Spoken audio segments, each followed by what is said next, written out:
नवी मुंबईतील trans harbour Atal Setu पुलावरून एका व्यक्तीनं उडी मारून आपलं जीवन संपवल्याची घटना समोर आली होती। या वर्षभरातील अटल सेतूवरून असं अघटित घडल्याची ही चौथी घटना आहे। या घटनेमागील कारण अद्याप स्पष्ट झालं नाही। सध्या नावाशेवा पोलीस या प्रकरणाचा तपास करतायत। या दुर्घटनेत मृत्युमुखी पडलेल्या इसमाचं नाव फिलिप शाह असं असून त्यानं आधी अटल सेतूवर आपली कार थांबवली, नंतर थेट रेलिंगवर चढत समुद्रात उडी मारल्याचं सांगण्यात आलंय।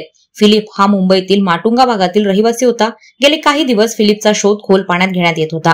अखेर त्याचा मृतदेह सापडला असून पोलिसांनी तो शवविच्छेदनासाठी पाठवलाय।